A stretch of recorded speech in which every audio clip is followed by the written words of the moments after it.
Welcome to Antidote Radio. This is Greg McCarran. And this is Jeremy Roth-Kushel. Okay, so Jeremy, since the last time we recorded, it's been a couple weeks. We've seen once again I guess you could say it's the racial situation in America is once again heating up to a fever pitch, especially when it involves a serious area that has become synonymous with race relations in America, and that is the NFL, the National Football League, where just in literally the past 3 or 4 days, what was a simmering, so somewhat of a controversy, has now just become a full-blown national emergency, a full-blown national crisis, where we've had Donald Trump make a statement that the football players who do not stand during the national anthem deserve to be punished. I believe he actually used the term SOBs to describe these football players who will not stand during the anthem. And so as a result of this, we saw massive, there were all kinds of disobedience against Trump's proclamation at yesterday's football games. I can only imagine what the situation is going to look like come November or December. Just wait until basketball season starts. Of course, the NBA is majority African American. Just wait until that starts. So once again, we're getting a real increase in the hostilities. And once again, I think it paves into the idea that Donald Trump is indeed the president to preside over a nation that is in chaos. And so just the last couple days, this situation has just taken a just completely been turned up to an extreme level, and I don't see it simmering down from here. In fact, I only see it continuing to magnify. But Jeremy, you've identified some very interesting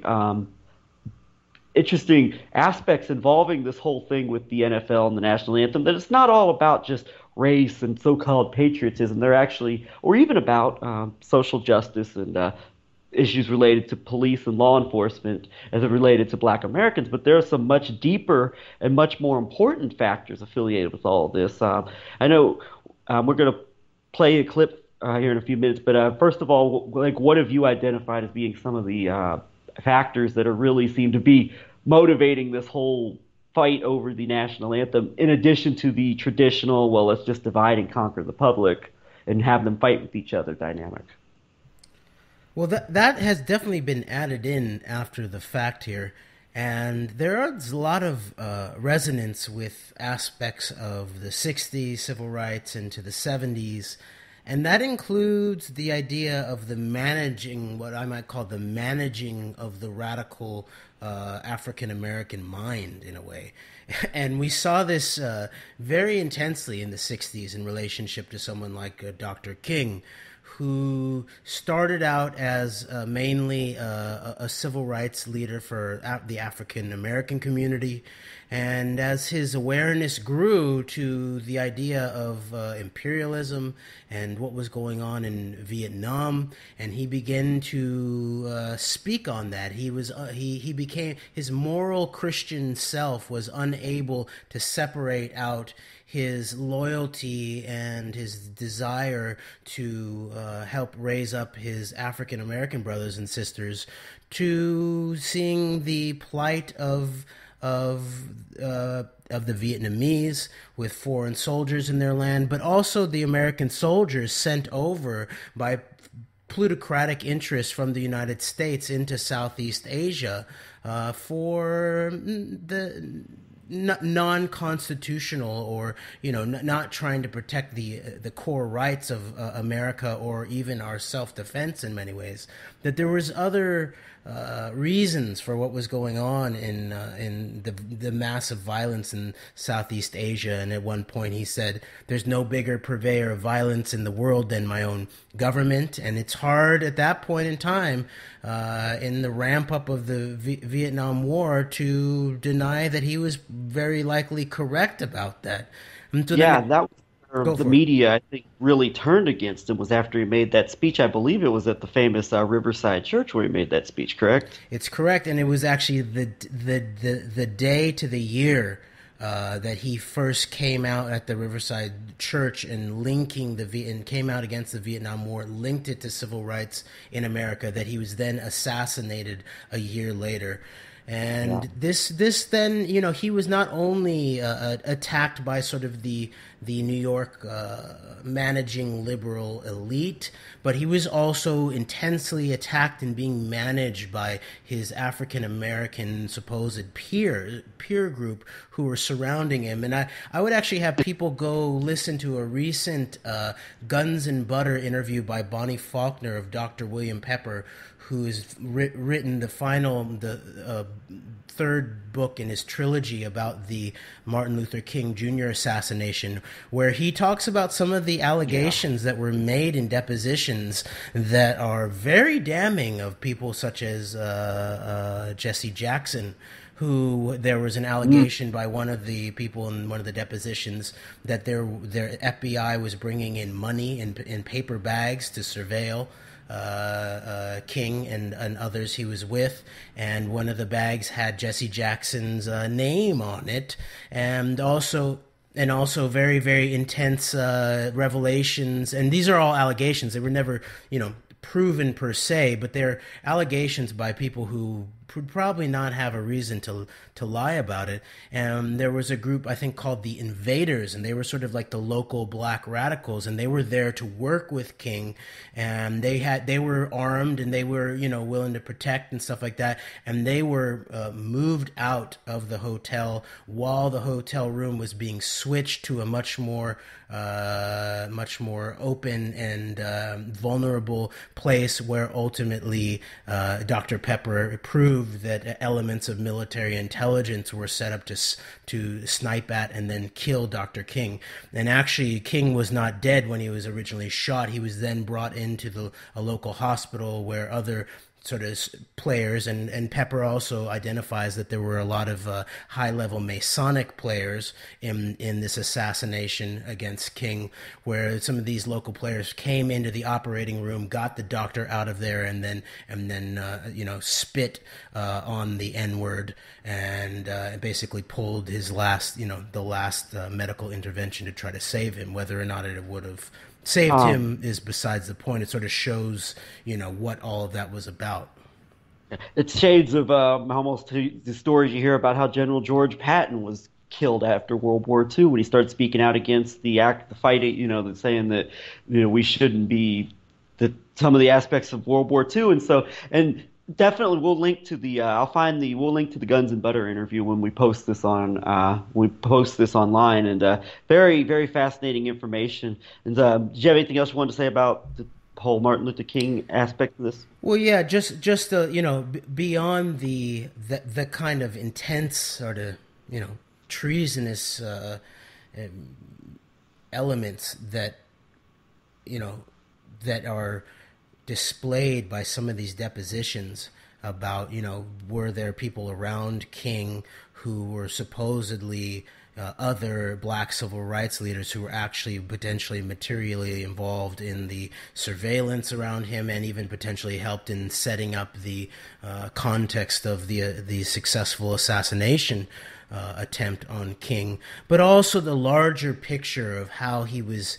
There was a lot of management going on about King, even after the fact. Go look at some of the stuff about how King has posthumously called he was a Zionist. He's a pro-Zionist, and supposedly he's also a Republican.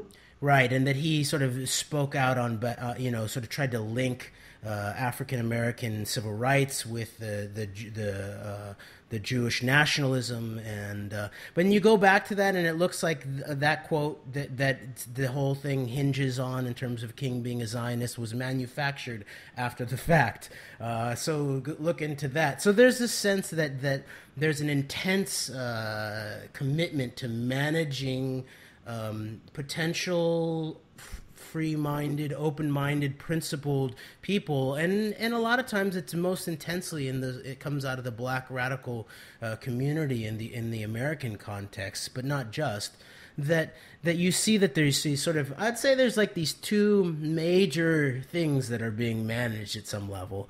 And one is the militarism, the U.S. militarism, and the imperialism that goes against the nature of what the military is meant to be in terms of a constitutional republic, where it's actually meant to protect the nature of our government and our principles, and also as self-defense. And then the other part of it is something around Zionism and Jewish nationalism, and attempting to maintain a certain limited boundary of discourse where black radicals need to not go. So that, I guess that's my thoughts about this, is projecting back into the present, that we pay attention to the ways that people who are show some moral courage, and that comes from their intellectual progress and understanding, are going to be the targets, not only of coming from the sort of cynical approach of the Trump, and where it's Trump, as we've already covered many times, is a veteran coming out of, in relationship to the sort of the people like black bag operators like Roger Stone, but also being taught by Roy Cohn about how to utilize the media in a very specific and manipulative way, and Trump is very, very good at that. And but there's also going to be those who are apparently on the side of someone like a Colin Kaepernick, and are showing apparent solidarity and are covering it in a fair and just fashion, who are also have their own agenda about maintaining and controlling the places where you're allowed to go. And so I would point out that these might be the twin pillars that you're not allowed to talk about: American militarism and Zionism. Absolutely. Thanks so much for that breakdown. And Jeremy, you have a couple of clips that you found from today's Democracy Now! Program that I think are very instructive and very informative as far as both of the topics, both of the angles involving this whole controversy over the flag and the national anthem and the NFL that we wanted to get into on this show today. One was from Dave Zirin, who is the sports commentator for The Nation, does a lot of social commentary involving sports and race relations. And then the other was from a professor who was actually, I believe, was advising Colin Kaepernick out at UC Berkeley, I believe. I believe so. I can't remember his name, but I think they'll say it in the clip here. Okay, but both of these clips are very informative, and I'll have you play the clips, and then we'll break down the significance of what's said in each clip. Yeah, and I think it's actually a single clip, and so I'll just play the whole thing through, and then we'll just play both quotes then. Okay. All right, so here we go. This is from this morning's Democracy Now! Dave Zirin, I wanted to ask you about the history of the playing of the national anthem. It wasn't always like this, was it? Weren't the teams usually in their locker rooms? Did this have to do with payment that the Pentagon made to the NFL to start recruiting more people because young people watch football?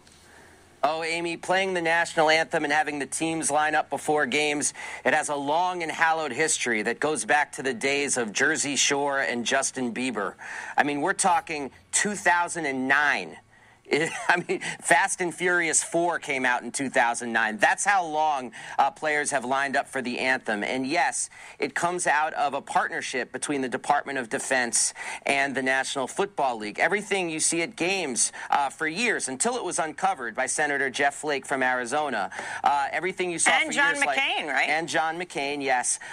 And showing it in, showing the salute to the troop moment and all of these spectacles, they really were about recruitment for the armed forces, and they paid tens of millions of dollars to the National Football League to do these kinds of events, which speaks to, I think, this partnership that exists and how patriotism exists in these events. This is not some long tradition. I mean, this is something that's a very short tradition, and one that was absolutely geared with post 9/11, war on terror, concern about the recruitment levels for the armed forces, and seeing the NFL as a way to shore up those numbers and paying billionaires money to make this a reality. And yes, this was something also that was hidden. It was discovered by the investigation of those Arizona senators. And I think that sort of gives the game away as far as what all this is about. I mean, Trump speaks about it as if it is this kind of long hallowed tradition of players standing at attention for the anthem, when it's actually something very recent and very, I think, just monetary in terms of the NFL's perspective. Was that Harry Edwards? But you know the Go ahead. But you know it's not about the anthem. This is the point that we don't want to get hung up on. What Colin did was not an attack on the anthem. It was not an attack on the military. It was not even an attack on police. It was an attack on injustice.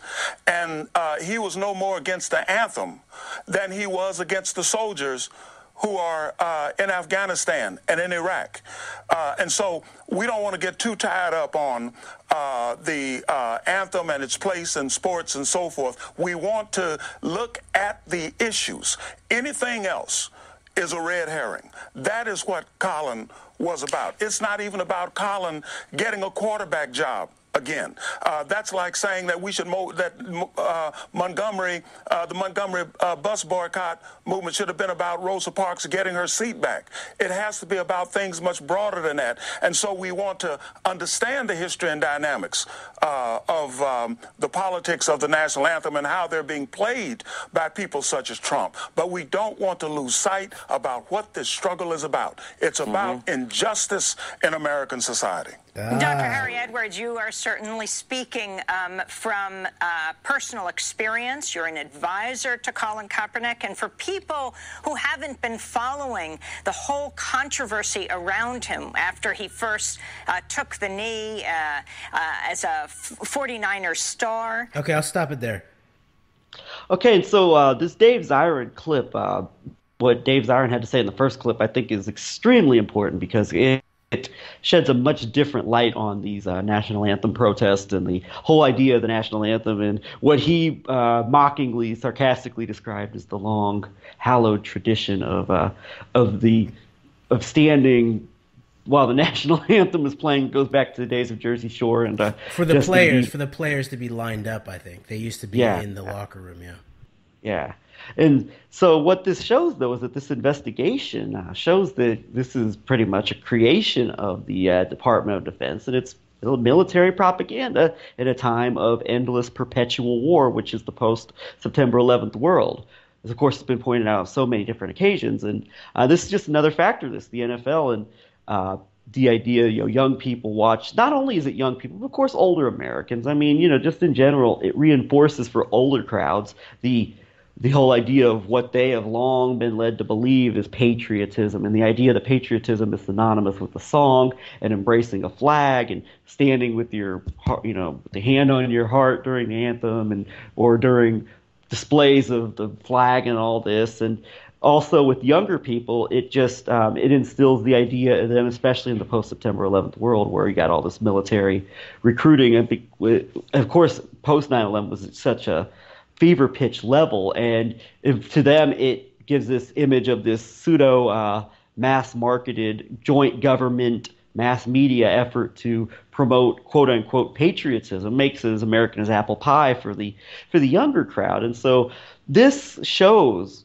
that the Department of Defense was in a contract, it was in a partnership with the NFL to promote this pseudo patriotic propaganda, that this is so much deeper than just the protesting and not wanting to stand for the national anthem. Because I've always believed that it's not synonymous with patriotism or love of country to stand and during while a song plays and while the flag is in front of you. I think the greatest form of patriotism, I believe it was Thomas Jefferson, is dissent. So basically, in the name of patriotism and in the name of love of country, we've got this authoritarian bully with the ego of a child who probably has his feelings hurt that these black football players don't support him as it is.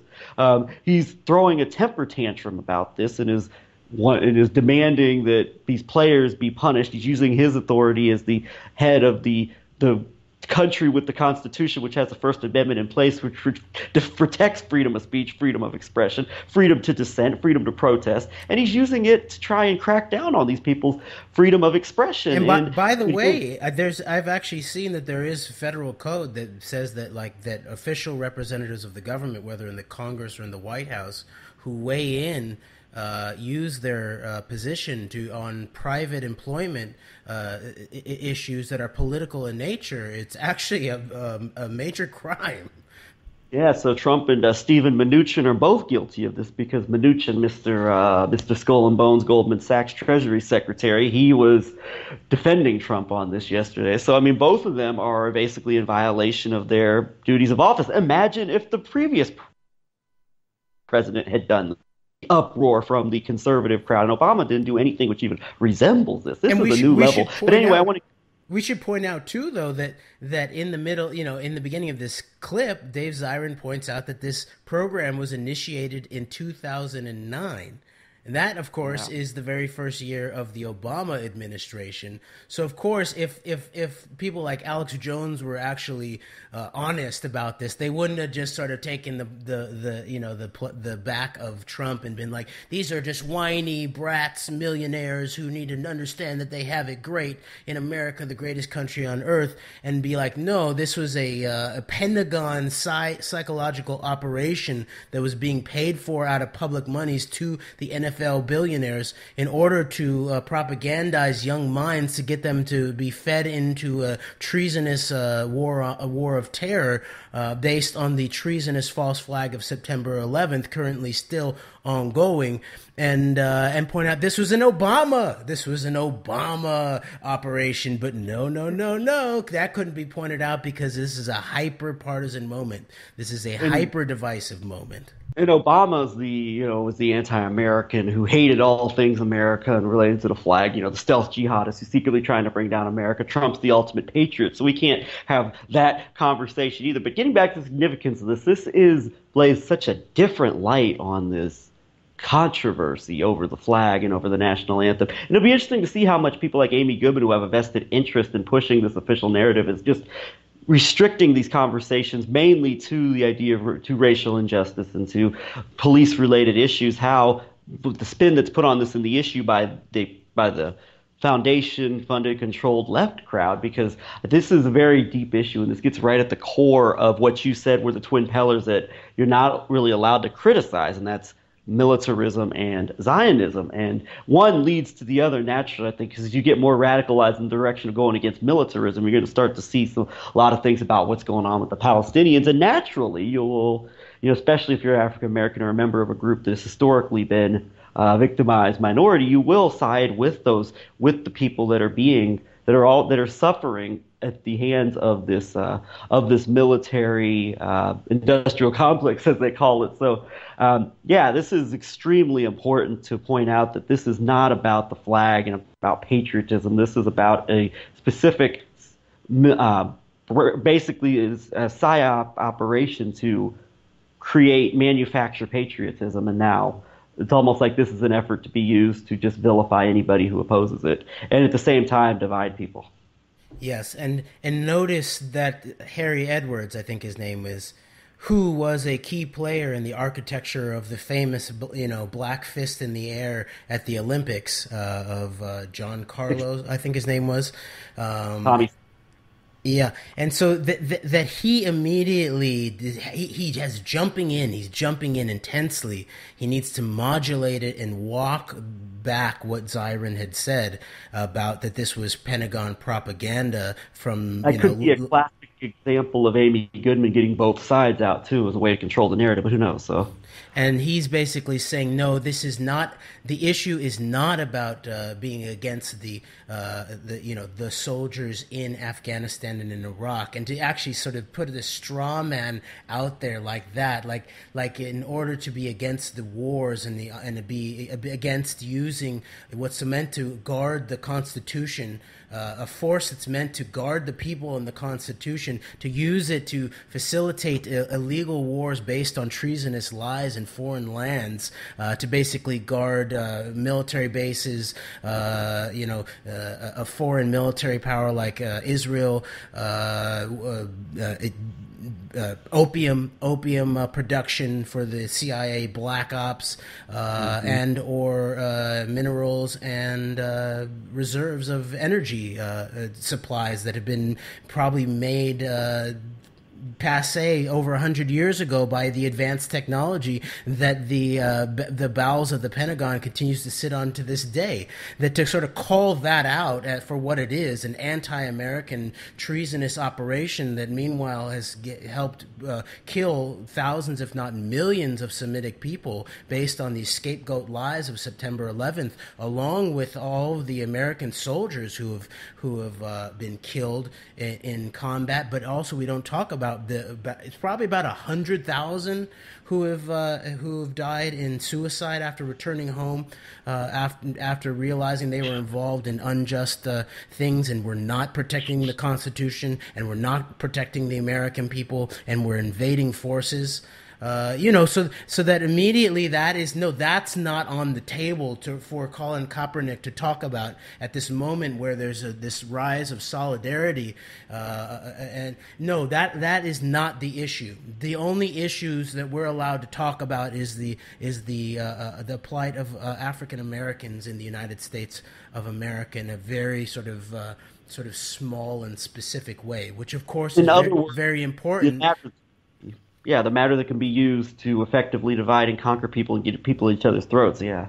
And of course, then again, you're right, because then it's like a lot of people, no matter how duped they might have been, voted for Trump because he was seen as the lesser aggressor, the lesser warmonger than the Hillary Clinton. He was supposedly anti-neocon, even though we pointed out how the sort of he and his approach to the new form of a homeland security version of NATO was basically neocon 2.0. At the very least, he was sold and supported by many people across the board, but including on the libertarian right and the patriot right as against aggressive warfare. And so for that to be taken off the table by the people who are advising Kaepernick and the people who are supposedly most in solidarity with this movement is really, really telling and very, very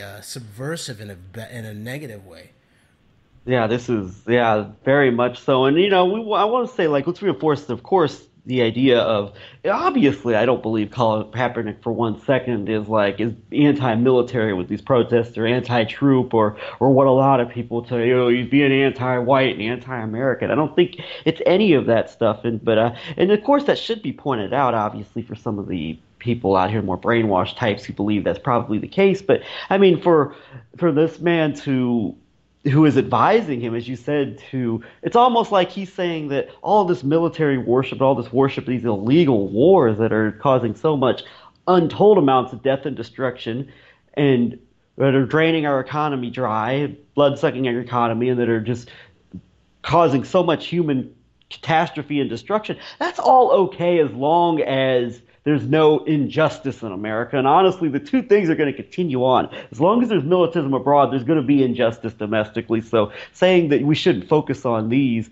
and only focus on one, I mean, number one, that's not a solution because they're both synonymous with each other. But the other aspect of this is that this is very much appears to be, and I'm glad you caught on to this because a lot of people would not catch on to these comments from this Professor Harry Edwards today, that this just appears to be another attempt to control the narrative, and that instead of, and it plays into this narrative that has been preconceived, it's already been pre-planned out, that we've seen just so effectively thrown out there the last couple of years, and it's the idea, and it's always been there, but it's been really effective as of late.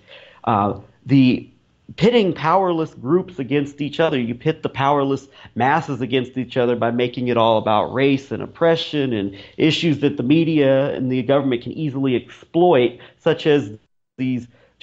Making this all about race and making this all about just protesting the national anthem because law enforcement is unfair to African Americans. That should be pointed out, but when you make that the single focus and leave out all other aspects, it plays into this agenda, and at the meantime, it keeps your eyes away from the real power brokers, who are the people who are behind these wars. And we've identified many of these people on so many occasions that are behind these wars, that are really shaping the narrative.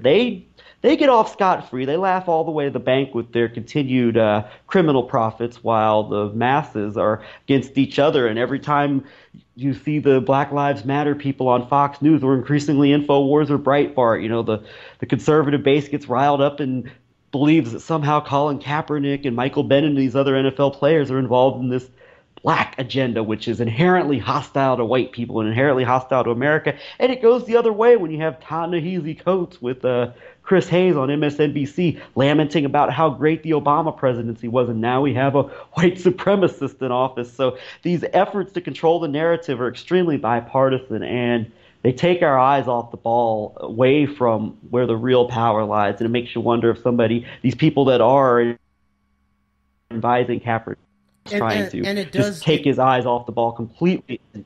Yeah, and it attempts to stunt or to,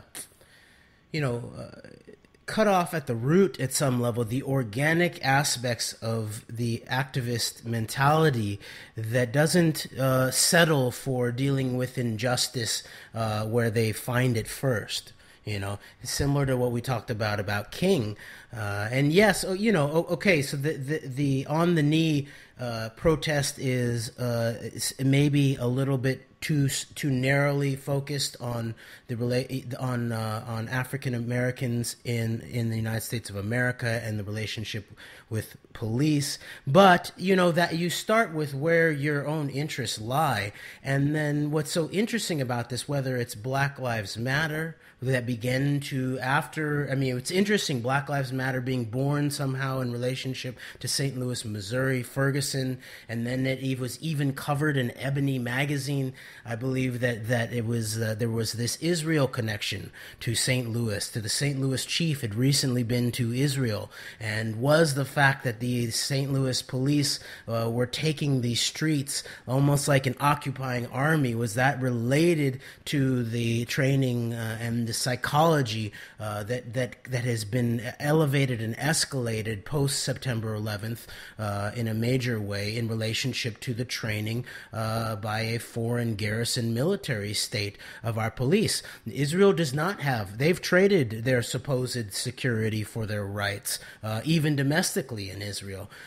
They don't have the kind of constitutional protections. They are not concerned about the necessity of preserving the First Amendment, even though Dennis Ross, in a highly ironic fashion, said that there was one country in the region who was respected freedom of speech, respected freedom of the press, the only democracy in the Middle East. Yeah. The only democracy in the Middle East to respect freedom of press, speech, and assembly. About a couple minutes before state power that had been trained in Israel was used to use force and coercion to suppress speech, press, and assembly right there in front of him while he smirked.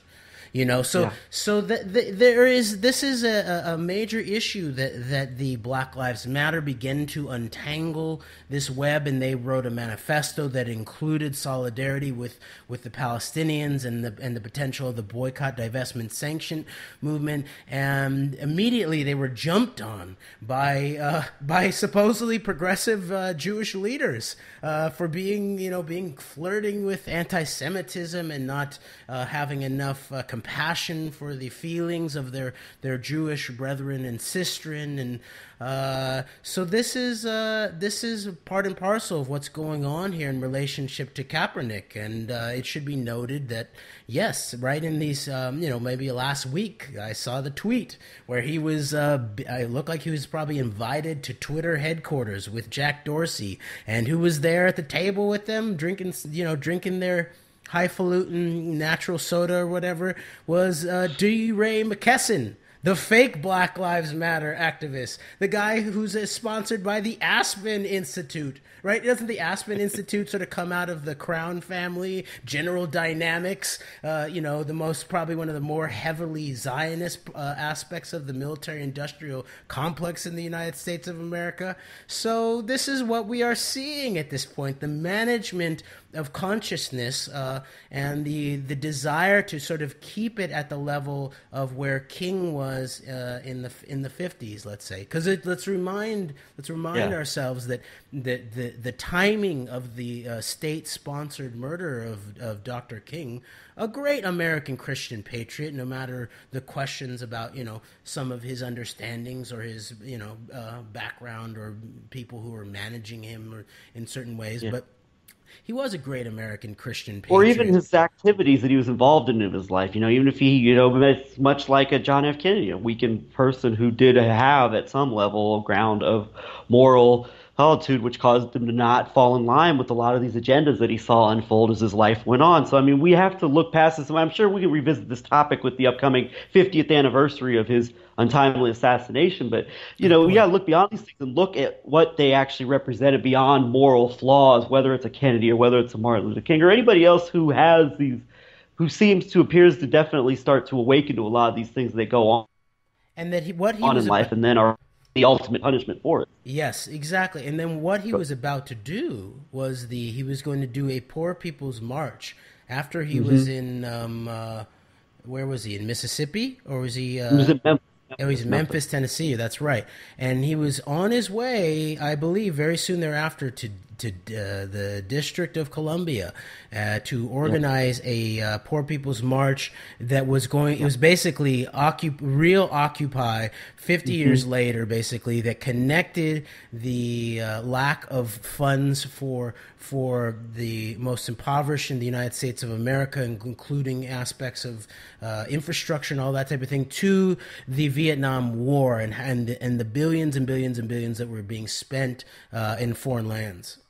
Should be pointed out that in the months after his assassination, there was a tent city built up in Washington, D.C. It's called Resurrection City. It appears to have very easily been co-opted and or destroyed because King's leadership wasn't there. So that might have been maybe a bone to throw at his followers who were going to take part in this Poor People's March, a poorly organized attempt at a tent city, which was easily taken apart, and then you never heard about it again. So yes, and I think that it looks like when people listen to this interview with Pepper on Guns and Butter, it appears that there was actually a concern amongst the high level military leadership, civilian leadership, that after they camped out and were going to appeal to Congress to return the funds, stop the war, that type of thing, they were going to be rejected. And then once they had been rejected, then they were worried that the actual political revolution would start in some way. And so they decided that this was their last moment to liquidate him before he became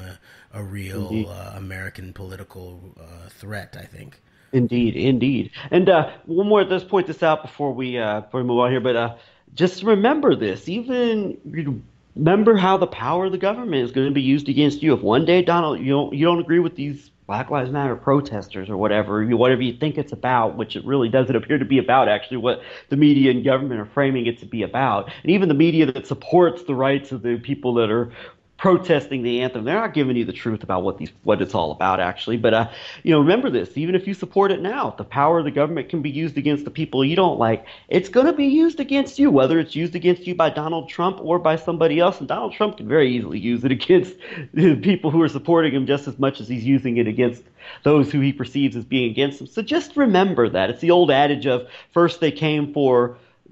And then they came for the Jews, they came for the Gypsies, then they came for me, and there was no one left to speak out. So remember that. Remember that this can and will be used against you. So remember that. And you might support it now, but very likely will be used against you in the future if you're going to support it at this point in time. Now, another interesting parallel to Colin Kaepernick, a very similar situation, is that of Roger Waters, of course, the legendary lead singer of Pink Floyd, who has very much been involved, the leading voice in the boycott, divestment, sanctions movement. And I picked up on this during an interview with on Democracy Now!, I believe a week ago. Appears to be. I've identified him as very likely being stage managed at a similar level as someone like Colin Kaepernick appears to be. And instead of being in the realm of Black Lives Matter and police and law enforcement issues related to that, it's more or less the issue related directly to the Israel-Palestine issue. And it's a different kind of stage managing to an extent, because Roger Waters tells the story of how he was going to play in Israel back in, I believe, like 2006, and he met with members of the then brand new boycott, divestment, sanctions movement. They told him about some of the aspects of what was going on in Israel and encouraged him not to play. So he didn't play in Israel, and ever since then he's been speaking out on behalf of the Palestinian people, supportive of the boycott, divestment, sanctions movement, opposing the oppressive nature of the Israeli government, especially the treatment of the Palestinian people. So in this interview with Democracy Now!, they played a lot of clips of a documentary that he does a narrating for called the what was the occupation of the American mind, and it details how media and just how biased and how stacked the odds are in favor of Israel against the Palestinians within the American media. And I noticed a prevalence of figures that we have identified as being part of the controlled efforts to control the Palestinian solidarity efforts, including people like Youssef Munayr of the U.S. campaign to end the occupation, which was actually, along with Jewish Voice for Peace, was one of the major groups which was involved in vilifying and ostracizing Alison Weir. Apparently, it appears because she started to link the efforts to get the United States into World War I to prominent Zionist Americans like Louis Brandeis. And of course, then you get into the Balfour Declaration and the whole concept and the idea of giving Palestine to the British Empire, which would in turn make it a Jewish state. And so these people that Roger Waters appears to be closest connected to within the Palestinian solidarity movement appear to be very much controlling the discourse, shaping the narrative within the movement. And it makes you wonder if Roger Waters, similar to Colin Kaepernick, is being stage managed at a certain level to stay away from the topics of people like Alison Weir and Ken O'Keefe and Christopher Volin and many others have been so effectively vilified and ostracized from with people who are supposed to be their own allies from speaking out about it. It makes you wonder if Roger Waters is being stage managed and kept away from some of these more damning facts and only to talk about a certain narrative and stay on a certain narrative and not shy away from it. Good points. And it's interesting, like in thinking back to that last segment that we were talking about, that there was a third person who was brought on to Democracy Now! To talk about this after that segment, and it was Dante Stallworth, I think his name is. Oh, yeah. Right. And he had a history of having tweeted This is about... today's segment. Yes, okay, today's one. And he had a history of tweeting about 9/11 truth, different aspects, some of it, more credible than others. But he was interested and he was talking about it. And then at some point he was trying to get a job at the Huffington Post, and he was sort of forced to recant, and he was piled on by all these people, including people like Keith Olbermann, and Huffington Post is hiring a 9/11 truther or supposedly apologetic, a former 9/11 truther, but I don't even believe him. I thought Ariana Huffington was against all these conspiracy theories. So in a certain way, I would just point out that his presence represented the lines that you're not allowed to cross while being on Democracy Now! And getting a national platform, and the role of bowing down and kissing the ring about the kind of truths that you're allowed to consider and bring up and keep your positions of employment. So just like the professor had said, it's not about whether Colin Kaepernick keeps his job. It is about that. It is. It's about whether people like Professor Anthony Hall keeps his professor job. It is is about whether Dr. Kevin Barrett was forced out of the university system in the United States of America for being a true patriotic American Muslim academic with strong intellectual ethics, and then lied about by people like, or at least deceived about by people like Noam Chomsky. So. Yeah. So let's remember the media campaign against him was led by Sean Hannity, the great patriot of the MAGA crowd. That's a good point. So I think you're right. I think there's a strong impetus to manage in a very, very disciplined and militant fashion, people like Roger Waters, who are clearly have some courage, some activist courage, and are not going to be dismayed. And of course, I think it's a good point that Roger Waters is in a place in his career and his creative arc where he doesn't owe anybody anything at this point, and he doesn't need to kiss the ring at this point. And so people like that are very, very, very potentially dangerous to those that manage the human mind by means of employment relations, social access, these types of things. So I think you're right. I think there is a strong management aspect surrounding Roger Waters. And it was interesting. One of the key moments in that interview was when they did a little bit of the bowing down. I think it was Roger Waters with the producer director of the film, Sut Jolly. And there was a place where they decided that they had to also not really admit or speak against the facts of the power of the American Jewish lobby and its relationship to Israeli power. And they did the standard Noam Chomsky line that it only goes so far, and that it's only related to to AIPAC and these types of things. And yes, it's powerful, but it's not it's not the force that some make it out to be. And ultimately, American power will push back. It's really just white supremacy at the end of the day. There's nothing more to it. And what's interesting about this moment with Trump and the NFL and Alex Jones and all of that is that it does again show the link, the sort of psychological dynamics, the social dynamics of the idea of whiteness in America with Zionism in Israel, and this white Zionist supremacism, make America Zionist again, white Zionist, and it can link everyone up from the kosher alt-light to the Richard Spencers to the Trumps.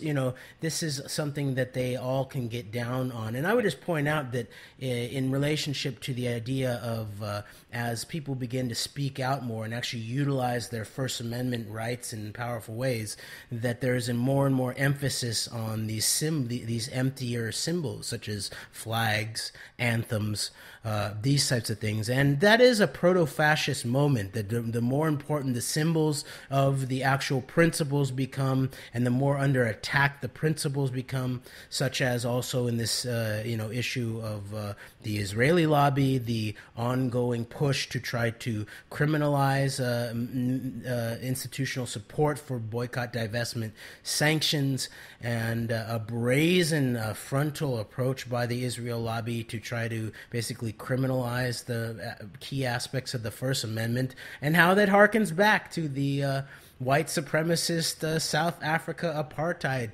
state, and how the ADL and Israel were teamed up with South Africa and South African intelligence. And in many ways, the Israelis and their ADL Sayanim, who were basically anti-constitutionally spying on American dissidents using illegally obtained information from the local police up in the Bay Area, that they were actually using the South African white supremacist apartheid state as a test case for what they were going to be dealing with down the road, I think, in terms of how do you try to push back against a strong boycott, divestment, sanction movement driven out of the West. That's an excellent point. I'm very glad you brought that up. All of this ties into our final topic, actually, with the whole idea of what you mentioned, make Zionism great again, and Donald Trump, and this real what seems to be actually close of a possible threat of actual possible passion get to, where this does look like the man who very well could be the person to put the final nails in the coffin of free speech and freedom of expression in America, perhaps once and for all. It might be maybe a bit hyperbolic, but I mean, you're looking at the way he's acting now. This is an unprecedented move, I believe, by a sitting president, so publicly take a stand against people dissenting and expressing their First Amendment right that I can think of. But this ties into what you mentioned with the alt-right and the anti-Zionist right, allegedly anti-Zionist, right? More just appears to be anti-Jewish in general, right? Coming together with with Donald Trump and getting behind him. And the classic case study of this was the Facebook post by Benjamin Netanyahu's son, Yair Netanyahu, post Charlottesville after Trump made a statement where he condemned both sides for what happened there. Yair Netanyahu posted on his Facebook page, the son of Benjamin Netanyahu and Sarah Netanyahu, that the real enemy of his people is not the KKK, it's not the neo-Nazis, it's the BLMs, and it's the Antifas. They're the real enemies of his people. And then, of course, he posted, which fits in perfectly with this narrative of what's going on now with the NFL protest. They're the real enemy of the Jewish people. Alan Dershowitz says the same thing, and Yair Netanyahu said this. And then after that, he posted a cartoon with George Soros appearing as like a puppet master, pulling the strings of various people who were involved in the efforts to investigate his parents' corruption cases, including Ehud Barak, the former prime minister, who was Netanyahu's political enemy, who actually Bill Clinton worked on behalf of to get elected to defeat Netanyahu in 1999, which probably is the main reason why Netanyahu hates the Clinton family so much, that he has an entire media network straight out of Israel, created out of Israel, that is what did so effectively expose Hillary Clinton. But all these Ehud Barak and these other people, and he depicted in this cartoon George Soros as a type of Jewish puppet master playing on all the traditional Jewish stereotypes. And as a result of this, the alt-right, a large portion of it, has embraced him. The Daily Stormer put him on their banner on their front page and proclaimed him as an ally. It's great to have a Jew speaking out against what's going on.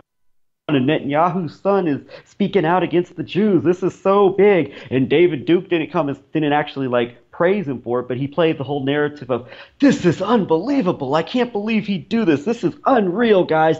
He's saying the things I've said all these years. And so I think what we're seeing here is a trend that I should have known was coming, but I didn't quite see coming. I didn't see it taken to this level. We're seeing the first steps, it appears, of an open alliance between the hard right in America and in the West and the actual Israeli right, the so-called anti-Semitic right. The anti-Semitic right, which doesn't really appear to actually be truly anti-Semitic as opposed to truly critical of actual power structures, aligning with elements of the right wing within Israel. I believe that we're seeing the first step of this. And who knows where it's going to go in a couple of years, but this does appear to be a natural progression from backing Trump to forming this allegiance with the Yair Netanyahus and the hard rightists in Israel. It's a sort of stunning, surreal moment in a way, but I agree with you. We could have seen this coming at some level, and also we might anticipate when Yair Netanyahu is going to be on. Maybe he won't be on the main Infowars platform, but maybe he'll be on the War Room with Owen Schroyer, or he'll be on the Stone Zone or whatever it's called, or something like that. Or maybe Jerome Corsi will bring him into the mix, since Jerome Corsi seems to have the tightest straight shot into Israeli intelligence at the highest levels. Hey, if Larry Nichols can talk to Netanyahu twice a week, Lord knows what connection Jerome Corsi has. Yes, and of course you pointed out again who are the other players, the highly suspicious, if not just straight up operatives, like the people like Spencer, Daily Stormer, Anglin, Duke, they somehow are, this is a great revelation, and there's, I mean, if people can't understand at this point how shady that whole network is, and Andrew Anglin, I would tell people to go look at the YouTube that Professor Hall produced with Dr. Barrett and me about some of the relationship of Joshua Goldberg, the Jewish Zionist troll who pretended to be neo-Nazi Michael Slay and was given months of platform on the Daily Stormer, and of course also the Daily Stormer was the key piece in the sort of hyping up the rumble in Whitefish in Montana with Richard Spencer's mom and the local Jewish community and all of that. And it was used as the boogeyman after Charlottesville, with Weave posting that, or I believe it was Weave who posted about how the woman, she was a fat communist slut with no children who deserved to die, and we should Westboro Baptist Church the funeral, So yeah, and so and of course the fake left, the fake liberals, and the fake progressives, and the sort of Zionist controlled left wing is going to sort of continue to play off of these people and refuse to engage with people like us in actual conversations about the real nature of power in the United States of America. Yeah, they'll continue to portray these people as being actual, like neo-Nazis, what they actually profess to be, rather than agents and provocateurs. And I would just point out too that in this wake of this JCC threat matrix, that I think we called a lot of this we called it I think you titled it the paranoia matrix, Greg, and I think that's a very powerful term. And now we know that the paranoia matrix was to some large extent being engineered, and it was being taken advantage of. And while we found out weeks later, after the ADL director and the secure community so-called network director were on television saying that the anti-Semitism was on the rise, and we're going to create a parallel national security council, and we're going to call for more hate speech and hate crime laws across the country, and we're going to try to criminalize campus speech that's in solidarity with the Palestinians. We then found out that it was straight out of southern Israel, and it still hasn't been yet uncovered about what kind of intelligence operation might that have been. It looks like one. It's being covered up to some extent, like it was some type of Israeli intelligence operation that was then caught. And how could it have gone unknown in Israel by the security services if they didn't want it to be known? And meanwhile, just like how 9/11 went unknown by the U.S. security. Yes, and meanwhile, the Jewish liberals and the Jewish left have still failed to connect the dots and are still using those threats as without any sort of sense of proportionality or reality in relationship to where did they actually come from? What is the history of Zionism? Is it true that, like Alan Hart, the former BBC journalist, said that Zionism might be the real enemy of the Jews worldwide? I don't know, but it's an important question to ask. I have seen some violence against myself, even, and legal lawfare against myself that was initiated by American police state counterterrorism officers who were trained in Israel and paid by Israeli partisans, and who consider someone like Dennis Ross some type of even-handed diplomat. So, well, those are some of the issues, and thank you for bringing that up, Greg. And until next time, peace out. Yeah, thanks a lot for listening. All right. Thank you.